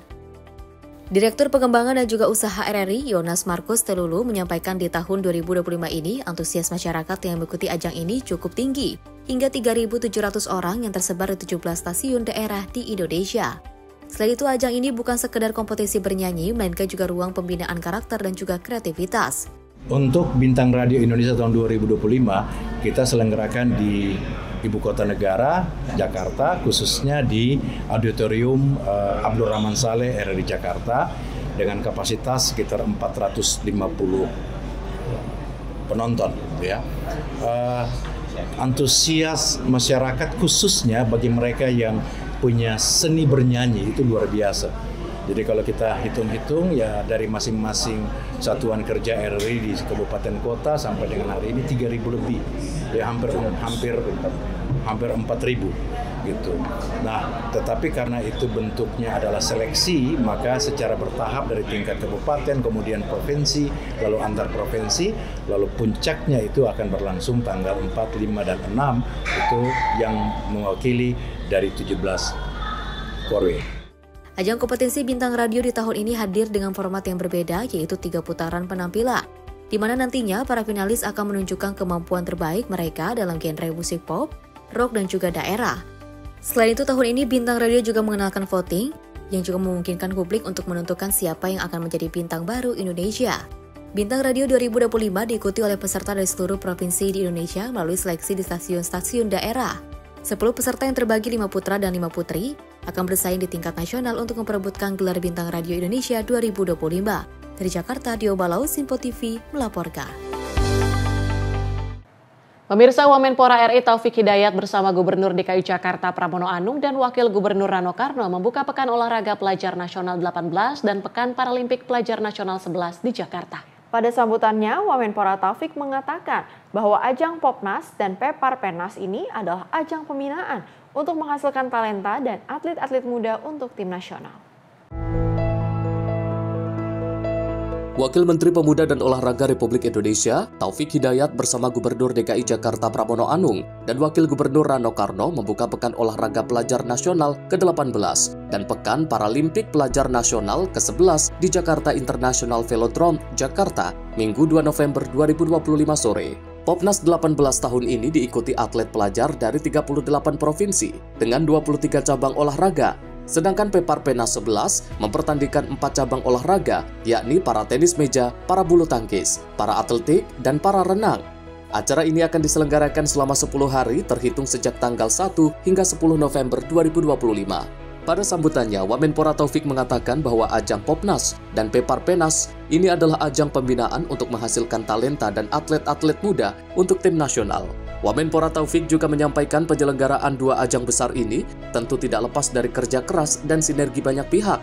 Mengakhiri sambutannya, Wamenpora Taufik berpesan kepada seluruh atlet yang ikut di ajang ini untuk bertanding sportif, gigih, dan saling berempati satu sama lain. Kita baru saja memperingati Hari Sumpah Pemuda ke-97 dengan semangat yang gigih, patriotik, dan empati. Semangat ini hari ini hidup di antara kita di arena Popnas dan Pepapernas, di mana para pelajar Indonesia berjuang dengan gairah persaudaraan dan sportivitas sejati. Sementara itu, Gubernur DKI Jakarta Pramono pada sambutannya mengaku terhormat Jakarta ditunjuk sebagai tuan rumah. Menurutnya, ajang ini bergengsi sebab bakal menjadi batu loncatan bagi atlet belia. Tim redaksi Sinpo TV melaporkan. Beralih ke Menteri Kependudukan dan Pembangunan Keluarga, Wihaji, bersama Gubernur Kepulauan Riau Ansar Ahmad, meninjau SPPG dan penyaluran paket MBG di Tanjung Pinang, Kepulauan Riau. Tinjauan ini dilakukan agar fasilitas SPPG tersebut memenuhi standar kebersihan serta penyaluran paket MBG tepat sasaran. Menteri Kependudukan dan Pembangunan Keluarga Wihaji turun langsung meninjau satuan pelayanan pemenuhan gizi dan menyalurkan bantuan program makan bergizi gratis kepada keluarga penerima di Kota Tanjung Pinang, Kepulauan Riau. Menariknya, dalam kunjungan kerja tersebut, Menteri Wihaji bersama Gubernur Kepulauan Riau Ansar Ahmad mengendarai sepeda motor menuju rumah penerima manfaat yang menandai komitmen pemerintah untuk memastikan bantuan gizi benar-benar sampai ke tangan yang berhak. Dalam tinjauan ini, Wihaji memastikan fasilitas di SPPG tersebut telah memenuhi standar kebersihan dan operasional. Ia juga mengingatkan pentingnya ketepatan sasaran dalam penyaluran program. Harapan saya, satu, tepat sasaran. Yang kedua, memastikan kalau diantar ke ibu hamil, ibu menyusui atau balita yang makan penerima manfaat. Jangan sampai nanti yang makan suaminya. Nah, kira-kira gitu. Karena itu kita evaluasi, kita cek, dan saya pastikan siapapun ibu hamil, ibu menyusui, dan balita non-PAUD, perintah Pak Presiden wajib dikasih MBG selama sudah ada SPPG-nya, Satuan Pelayanan Pemenuhan Gizi. Kalau belum, sabar. Sementara itu, Gubernur Kepulauan Riau Ansar Ahmad mengapresiasi belusukan yang dilakukan Menteri Wihaji ke Tanjung Pinang. Menurutnya, hal ini penting dilakukan untuk memastikan bahwa kedepannya tidak ada satupun objek penerima MBG tidak tersentuh. Menteri, kita bersyukur karena Pak Menteri belusukan nih seperti ini ya, sehingga beliau tahu persis, memastikan juga kita menjaga amanah Bapak Presiden bahwa ke depan tentu tidak satupun objek penerima MBG ini tidak tersentuh oleh kita. Kita apresiasi, terima kasih Pak Menteri ya, mudah-mudahan Pak Menteri sehat terus lagi. Amin, amin, amin. Bisa belusukan. Tim redaksi Sinpo TV melaporkan. Wakil Ketua DPR Dasko menemui aksi massa unjuk rasa yang berada di depan PT Multistrada Arah Sarana Tbk atau produsen ban dengan merek Michelin di Cikarang, Jawa Barat. Dalam momen tersebut, Dasko meminta kepada pihak manajemen pabrik ban Michelin untuk melakukan perundingan sesuai ketentuan. Serikat Pekerja dari pabrik ban Michelin dan SPSI menggelar aksi unjuk rasa di depan PT Multistrada Arah Sarana Tbk Cikarang, Jawa Barat pada Senin siang. Aksi unjuk rasa ini dilakukan buntut adanya pemutusan hubungan kerja atau PHK yang dilakukan pabrik ban Michelin tersebut. Usai melakukan komunikasi dengan pihak pabrik ban, tampak Wakil Ketua DPR Dasko menemui secara langsung aksi massa. Di hadapan para aksi unjuk rasa, Dasko mengungkapkan pihak perusahaan sepakat untuk menghentikan PHK sementara. Selain itu, dirinya mendorong pihak manajemen agar membuka ruang perundingan sesuai aturan jika masih ada persoalan yang perlu dibahas. Kami tadi sudah melakukan pembicaraan dengan manajemen PT Strada Indonesia. Beberapa hal yang sudah disampaikan dan kemudian kita sepakati bersama. Yang pertama, proses-proses PHK untuk di stop dulu. Yang kedua, apabila ada proses-proses PHK harus mengacu pada perjanjian kerja bersama dan ketentuan tenaga kerja yang berlaku. Ketiga, kami minta kepada manajemen untuk yang saat ini teman-teman yang dirumahkan untuk segera bekerja kembali.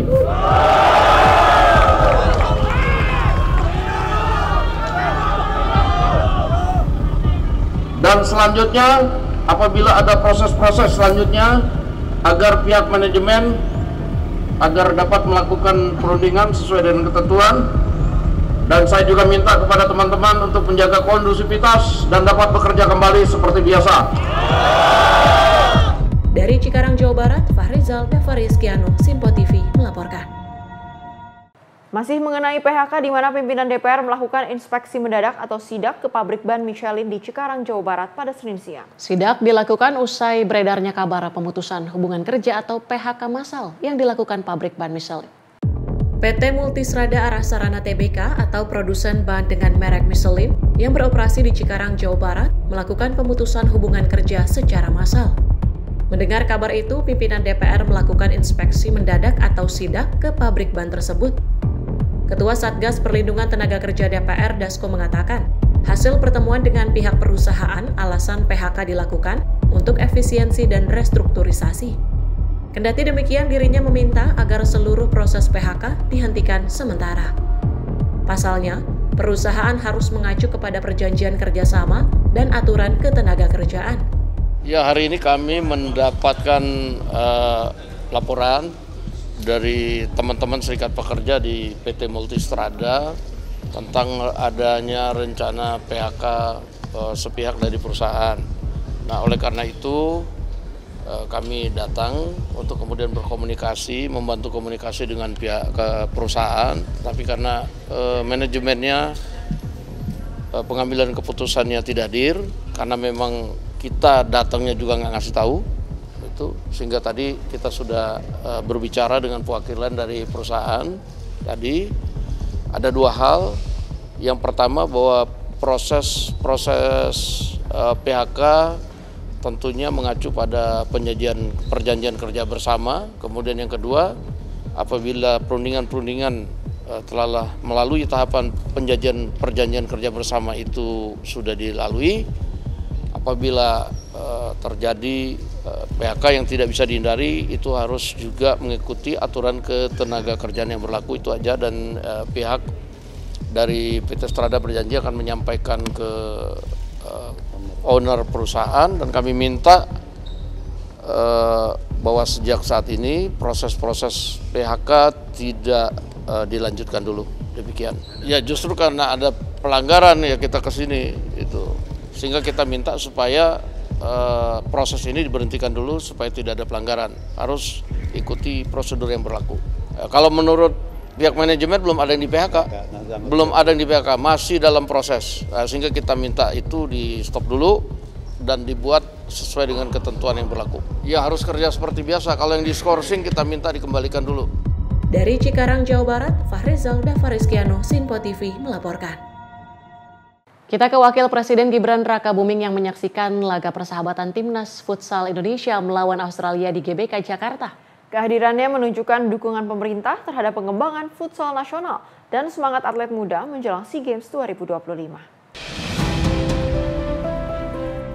Wakil Presiden Gibran Rakabuming mendukung kemajuan futsal nasional dengan menyaksikan laga persahabatan antara Timnas Futsal Indonesia dan Australia di Indonesia Arena GBK Jakarta pada 1 November 2025. Pertandingan ini menjadi uji coba menjelang SEA Games 2025.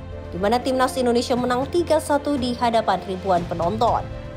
Kehadiran Wapres memberi dorongan moral bagi atlet muda dan menegaskan komitmen pemerintah memperkuat ekosistem futsal. Langkah Wapres sejalan dengan kebijakan Presiden Prabowo Subianto yang menekankan olahraga sebagai sarana membangun karakter bangsa dan memperkuat sumber daya manusia. Indonesia kini menempati peringkat ke-21 dunia menurut FIFA Futsal World Ranking.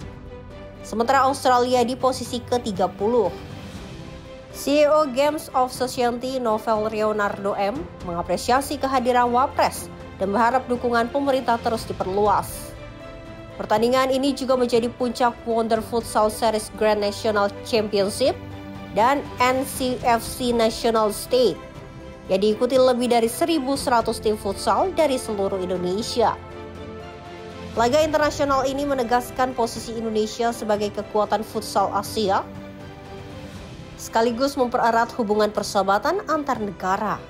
Tim redaksi Simpo TV melaporkan.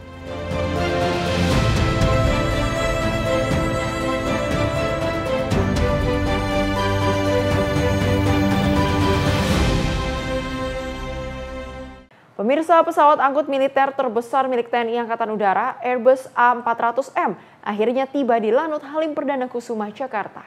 Kedatangan Airbus A400M menjadi babak baru modernisasi armada angkut strategis Indonesia.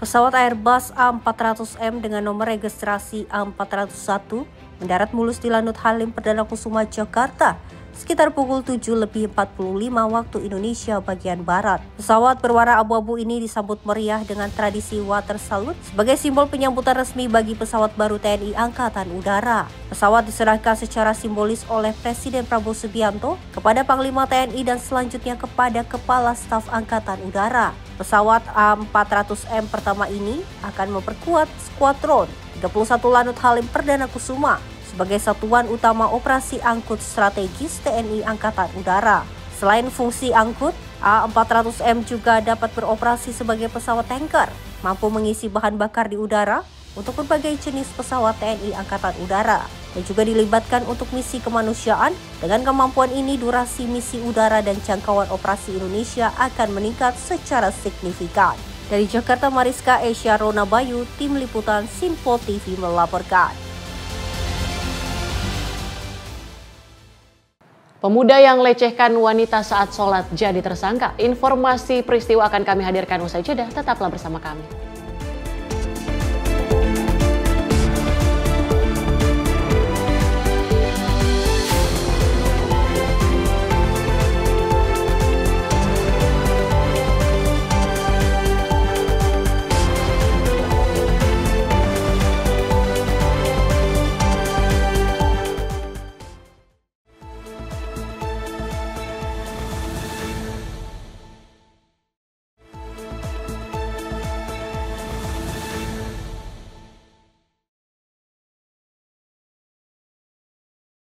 Terima kasih pemirsa, Anda masih bersama kami di Menyapa Indonesia Malam. Kita lanjutkan ke informasi berikutnya. Usai melakukan asesmen di BNNP DKI Jakarta, publik figur Onadio Leonardo kembali menjalani pemeriksaan di Gedung Satres Narkoba Polres Metro Jakarta Barat pada Senin petang. Asesmen diajukan pihak keluarga agar Onat dapat segera direhabilitasi. Sementara melalui kuasa hukumnya, keluarga Onat pun merasa terpukul dan meminta maaf atas kegaduhan kasus narkotika yang menjerat ex-vokalis band Killing Me Inside tersebut.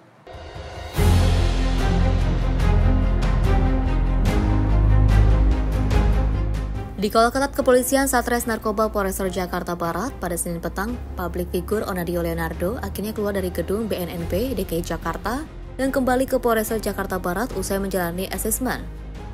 Setelah selama 5 jam menjalani asesmen, Onat hanya bungkam saat para awak media menghujaninya banyak pertanyaan. Sementara itu melalui tim kuasa hukumnya, keluarga Onat pun sangat terpukul dengan kasus narkoba yang menjerat sang ex-vokalis band Killing Me Inside tersebut. Bahkan pihak keluarga menyatakan permintaan maaf atas kegaduhan di masyarakat dengan pemberitaan tertangkapnya Onat saat ini. Belum ada keputusan akan direhab atau belum? Sedang mengajukan, Mas. Sedang mengajukan keputusan untuk direhabilitasi, di mana tempatnya nanti kita nyusul, kita koordinasi lebih lanjut. Tapi pihak keluarga alasannya apa sih ingin mengajukan rehabilitasi untuk Onat? Karena sebetulnya Mas Onat itu adalah korban. Ya, kita adalah korban. Merasa terpukul nggak sih, Mas? Pasti dong, pasti. Lumayan kita ngerasa terpukul, keluarga besar. Tapi keluarga udah mengetahui belum sebelumnya kalau si Onat ini menggunakan narkotika? Belum tahu sebenarnya pihak keluarga. Akan didalami lagi, nanti akan diberikan keterangannya lebih lanjut. Ya, tapi orang tua kaget ya? Lumayan pihak keluarga kita shock, kita kaget semuanya. Orang tuanya terpukul sekali. Terpukul. Nah, kondisi Baby kan awalnya kan tertangkap bersama Onat nih, akhirnya dibebaskan karena tidak terbukti menggunakan narkotika. Negatif. Sekarang kondisinya bagaimana Baby di rumah? Ya, sehat-sehat. Baik, sehat di rumah. Oke-oke aja. Ada yang disampaikan nggak sama Onat mungkin kangen sama? Nggak ada. Nggak ada sih. Sama kami dari pihak keluarga dan juga penasihat hukum minta maaf bila ada kegaduhan yang dari masyarakat. Itu aja. Ya. Sebelumnya pada Senin siang, Onat dibawa penyidik Satres Narkoba Polres Jakarta Barat untuk menjalani proses asesmen ke BNNP DKI Jakarta. Asesmen tersebut diajukan oleh pihak keluarga agar Onat dapat segera direhabilitasi lantaran sang public figure tersebut merupakan korban penyalahgunaan narkotika. Namun dalam kasus ini, Onat telah dinyatakan positif mengkonsumsi narkotika jenis amfetamin, metamfetamin, serta THC berdasarkan hasil tes urin. Hingga kini polisi belum menuntaskan status hukum artis sekaligus musisi tersebut. Dari Jakarta, jurnalis Simpo TV melaporkan. Polisi tetapkan pemuda yang melakukan pelecehan seksual dan penganiayaan terhadap seorang wanita muda di Bandar Lampung, Lampung saat sedang sholat menjadi tersangka. Dari pemeriksaan, tersangka yang ternyata salah satu pengurus masjid tersebut nekat melakukan pelecehan karena kerap menonton video porno dan menyukai korban. Warga amankan pemuda yang melecehkan dan menganiaya seorang wanita muda yang sedang sholat di salah satu masjid di wilayah Kecamatan Bumiwaras, Kota Bandar Lampung, Lampung. Usai diamankan, pemuda berinisial TH tersebut langsung diserahkan ke pihak kepolisian dan kini telah ditetapkan menjadi tersangka. Pemuda tersebut ternyata merupakan salah satu pengurus masjid dan juga tetangga korban. Kapolsek Teluk Betung Selatan, AKP Gali Ramadan, mengatakan bahwa pelecehan dan penganiayaan ini sudah direncanakan tersangka sejak beberapa hari sebelum kejadian. Aksi itu nekat dilakukan tersangka karena kerap menonton film porno. Selain itu, tersangka juga ternyata menyukai korban meski tidak saling mengenal. Tersangka ini tidak mengenal korban, namun satu masjid ya. Jadi korban juga sering sholat di situ, tersangka juga sebagai pengurus masjid juga di situ. Jadi sudah diperhatikan lah sama tersangka ini. Ada rasa lah tersangka ini kepada korban. Gitu. Ya, jadi bahasanya dilihatkan ya sudah 4 hari ya. 4 hari sebelum video kemarin viral ya, jadi sudah memang diniatkan kemarin lah baru ada kesempatan. Motifnya? Jadi yang pertama ini dia suka sama korban, namun tidak tersampaikan. Ya, alasan tersangka dia takut ketemu orang tua, jadi hanya melampiaskan melalui apa ya, terdorong tadi ada video porno di HP-nya, dan dia lebih pada saat itu sendiri korban yang disukainya ini. Ada saat itu juga lah dia hilang dan mengambil kesempatan begitu. Saat ini polisi masih terus melakukan pendampingan dan memberikan trauma healing kepada korban. Sementara tersangka bakal dijerat dengan pasal 289 KUHP dan terancam hukuman pidana maksimal 9 tahun penjara. Dari Bandar Lampung, Lampung, Immanuel Simorangkir, kontributor Simpo TV melaporkan. Bareskrim Polri menindak tambang pasir ilegal di kawasan Taman Nasional Gunung Merapi, Yogyakarta, Jawa Tengah. Petugas menemukan aktivitas tambang pasir ilegal di 36 titik lokasi tambang dan 39 depo pasir yang tersebar di 5 kecamatan. Direktorat Tindak Pidana Tertentu Bareskrim Polri bersama Balai Taman Nasional Gunung Merapi, Dinas ESDM Provinsi Jawa Tengah, Polresta Magelang serta instansi lainnya menindak aktivitas penambangan pasir ilegal yang berada di kawasan TNGM Kabupaten Magelang, Jawa Tengah, Senin 3 November 2025. Penindakan dilakukan setelah adanya laporan masyarakat dan informasi dari kementerian dan lembaga terkait adanya penambangan di kawasan konservasi dan tidak memiliki izin pertambangan. Ditemukan sekitar 36 titik lokasi tambang pasir ilegal dan 39 depo pasir yang tersebar di 5 kecamatan, yaitu Serumbung, Salam, Muntilan, Mungkit, dan Sawangan. Penyidik kemudian menyita 6 unit ekskavator dan 4 unit dump truck dari lokasi. Aktivitas tambang tersebut diketahui telah beroperasi selama 1,5 tahun dengan luas bukaan lahan 6,5 hektar. Dan jika dihitung dari seluruh aktivitas tambang ilegal di wilayah Kabupaten Magelang dalam 2 tahun terakhir, negara dirugikan mencapai 3 triliun rupiah. Hitungan kami 3 triliun kurang lebih itu adalah selama 2 tahun terakhir ini kurang lebih 21 juta meter kubik, Pak. Jadi setidaknya 2 tahun terakhir ini, kalau dihitung ke belakang lagi lebih banyak lagi. Mungkin itu ya jawabannya. Untuk tersangka sedang kami kembangkan, kami belum bisa menyampaikan pada forum ini. Nanti kami ada rilis lanjutan ataupun kami informasikan untuk tersangka-tersangkanya ataupun tindak lanjut proses penyelidikan dan penyidikan kami. Polri berkomitmen melakukan penegakan hukum ini dengan tetap mengedepankan sinergi lintas lembaga untuk mencari solusi terbaik jangka panjang. Dari Magelang, Jawa Tengah, Tim Liputan Simpo TV melaporkan. Satuan Reskrim Polrestabes Medan menggerebek diduga gudang penampungan barang-barang hasil curian dan mengamankan 2 pekerja gudang. Harga barang hasil kejahatan ini dibeli pemilik gudang dengan harga murah dan bervariasi. terungkapkan lokasi penampungan besi dan kayu diduga hasil kejahatan di Jalan Haji Anif, Deli Serdang, Sumatera Utara setelah petugas meringkus sejumlah tersangka yang dikenal dengan rayap besi dan kayu. Dari penggerebekan gudang botol tersebut, petugas berhasil menyita barang bukti diantaranya besi pagar, tiang besi, kusen pintu, dan jendela serta becak motor. Kapolrestabes Medan Kombes Jihan Calvin Simanjuntak mengatakan, gudang botot ini diduga sebagai penampung dan penadah barang-barang hasil kejahatan dari para pelaku rayap besi. Harga barang hasil kejahatan ini dibeli pemilik gudang dengan harga murah dan bervariasi. Lebih mencurigakan lagi, gudang penampungan ini mulai beraktivitas jual beli sekitar pukul 12.00 malam hingga subuh. Sedangkan pada siang sampai sore hari, gudang penampungan tersebut tutup. Penadah, panglong, ataupun botot ini membelinya dengan harga tertentu yang sudah disepakati. Rata-rata 1 kilogram besi itu 5.000 sampai dengan 6.000 rupiah. Kelihatan kecil memang, tetapi ini masih berulang dan berulang. Untuk kayu dan kusen lainnya harganya 200 sampai dengan 250.000 rupiah. Polisi hingga kini masih memburu pemilik gudang penampungan barang haram tersebut yang disebut-sebut telah melarikan diri keluar kota. Dari Medan, Sumatera Utara, Ahmad Perwira, kontributor Sinpo TV melaporkan. Pemirsa, seorang pria di Bandar Lampung tega menghabisi nyawa mantan istrinya sendiri menggunakan cobek dan pisau. Aksi sadis tersebut terjadi diduga akibat sakit hati setelah dituduh berselingkuh hingga menyebabkan hubungan rumah tangga keduanya retak. Polisi menangkap seorang pria berinisial BN yang tega membunuh mantan istrinya berinisial TF dengan cobek dan pisau di rumah korban di Kecamatan Kedamaian, Kota Bandar Lampung, Lampung pada Sabtu pagi. Penangkapan berlangsung dramatis sebab pelaku bersembunyi di kolong tempat tidur kamar rumah korban sesaat setelah menghabisi nyawa korban. Polisi pun terpaksa mendobrak pintu dan membawa pelaku ke Mapolresta Bandar Lampung. Polisi mengungkap pembunuhan dilakukan setelah pelaku yang kini sudah ditetapkan menjadi tersangka masuk ke rumah korban dengan kunci cadangan. Saat itu korban yang sempat melawan langsung dipukul menggunakan cobek dan ditusuk menggunakan pisau hingga puluhan kali.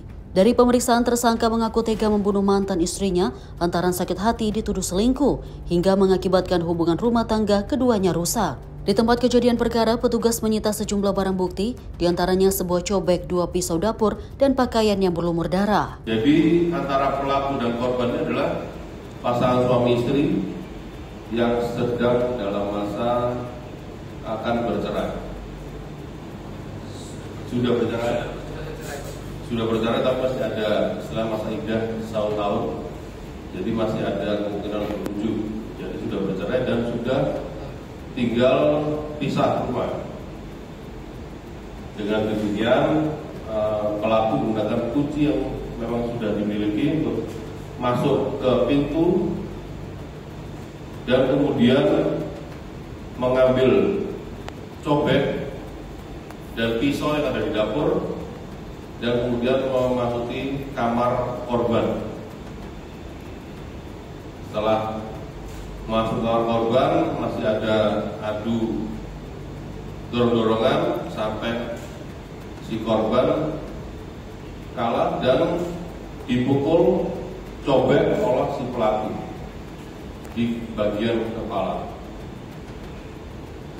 Setelah itu masih ada perkelahian sampai didorong ke kasur dan sampai dengan menusukkan pisau ke dalam tubuh korban. Saat ini BN telah ditahan di Mapolresta Bandar Lampung dan untuk mempertanggungjawabkan perbuatannya akan dijerat pasal 340 KUHP tentang pembunuhan berencana dengan ancaman hukuman maksimal pidana mati atau penjara seumur hidup. Dari Bandar Lampung, Immanuel Simorangkir, kontributor Sinpo TV melaporkan. Pemirsa, bencana longsor di Rift Valley, Kenya menyebabkan 26 orang tewas dan puluhan lain belum ditemukan. Upaya penyelamatan terus dilakukan namun terhambat banjir bandang dan jalan yang putus. Pemerintah Kenya mengerahkan militer dan pesawat untuk membantu evakuasi dan mengirim bantuan ke lokasi terdampak.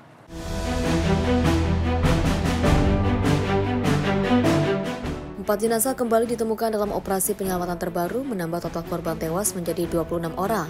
Menteri Dalam Negeri Kenya, Kipchumba Murkomen, menyatakan pemerintah telah meningkatkan operasi penyelamatan dengan mengerahkan 4 pesawat militer untuk menjangkau area yang terputus. Hujan deras di sejumlah wilayah Kenya memicu banjir dan memaksa ribuan warga mengungsi.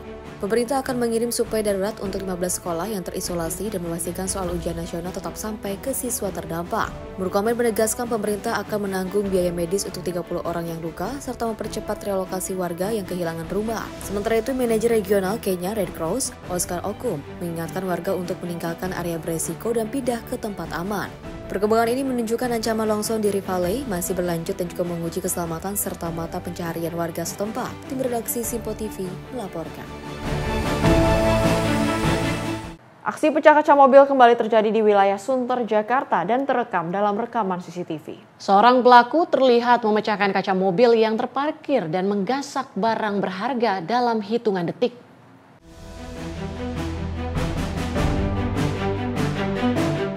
Terekam sebuah CCTV aksi pecah kaca mobil di Jalan Sunter Karya, Timuraya, tepatnya di depan kios MTS Garage Auto Detailing Sunter, Tanjung Priuk, Koja, Jakarta Utara. Kejadian terjadi pada Sabtu malam tanggal 1 November 2025 sekitar pukul 22 waktu Indonesia Barat. Dalam rekaman terlihat seorang pelaku mendatangi mobil yang sedang terparkir, lalu memecahkan kaca kanan mobil dan mengambil sebuah tas berisi laptop serta peralatan kerja senilai puluhan juta rupiah. Aksi tersebut dilakukan dalam hitungan detik sebelum pelaku melarikan diri dari lokasi kejadian. Korban yang merupakan pemilik mobil langsung melaporkan peristiwa ini ke jajaran Polsek Tanjung Priuk untuk ditindaklanjuti. Polisi mengimbau masyarakat untuk tidak meninggalkan barang berharga di dalam mobil saat terparkir. Warga juga diminta untuk parkir di tempat yang aman, terpantau CCTV, dan selalu waspada terhadap modus pecah kaca yang semakin marak terjadi di wilayah Sunter.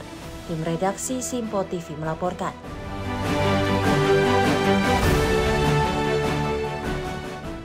Aksi pencurian terjadi di toko elektronik dekat pertigaan Ceger, Kelurahan Ceger, Cipayung, Jakarta Timur pada Sabtu malam 1 November 2025. Dalam rekaman CCTV, terlihat seorang wanita melakukan aksi pencurian dengan modus mengalihkan perhatian karyawan toko.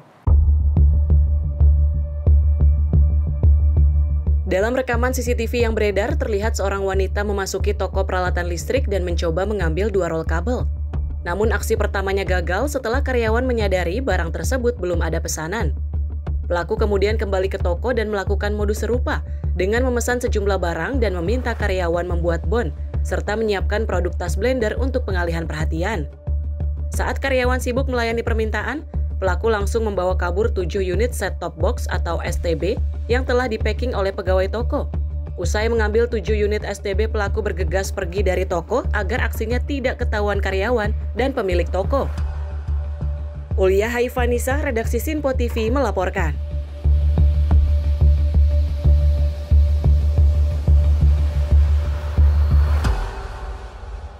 Aksi komplotan pelaku pencurian sepeda motor atau curanmor kembali terjadi di wilayah Koja, Jakarta Utara. Dalam rekaman CCTV, 4 pelaku terlihat beraksi terkoordinasi dan berhasil membawa kabur 1 unit sepeda motor yang terparkir di depan rumah warga.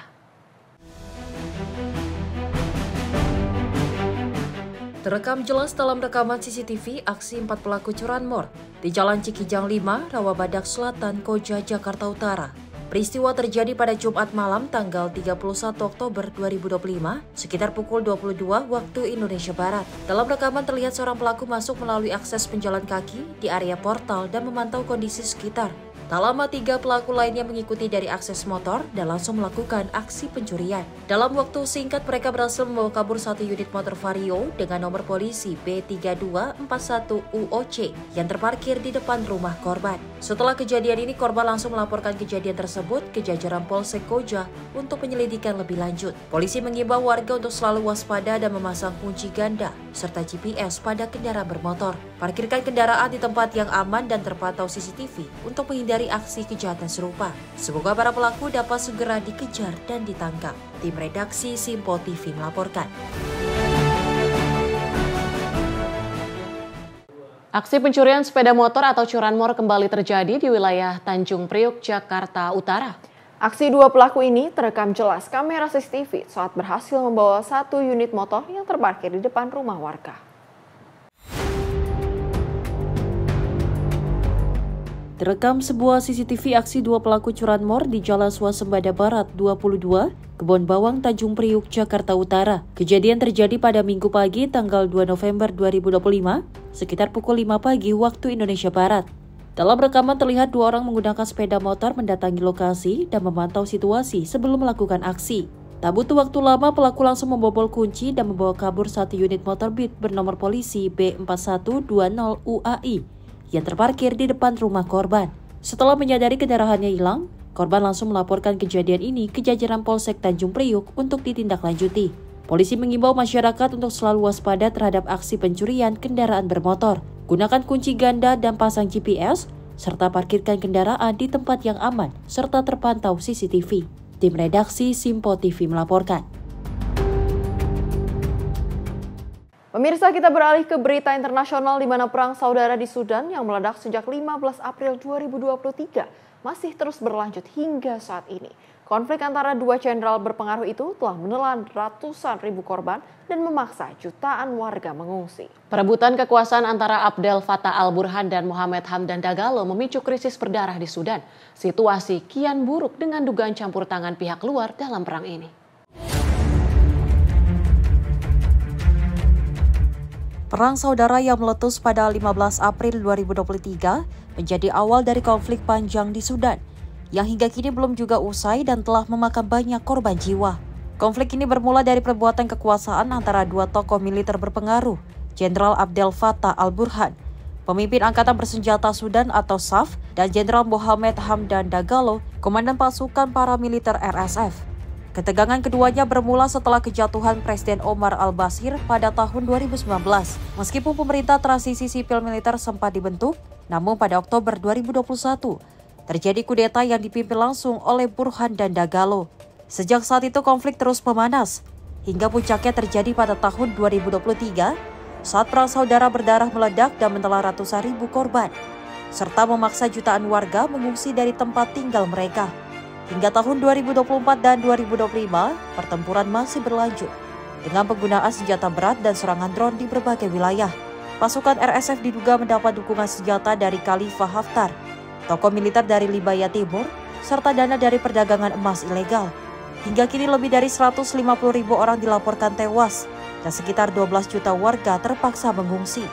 Menurut Perserikatan Bangsa-Bangsa, situasi di Sudan menjadi salah satu krisis kemanusiaan terbesar di dunia saat ini. Tragedi ini kian memilukan dengan laporan berbagai pelanggaran HAM dan kekerasan terhadap warga sipil di wilayah-wilayah konflik. Virial Al-Hakim, Simpo TV melaporkan.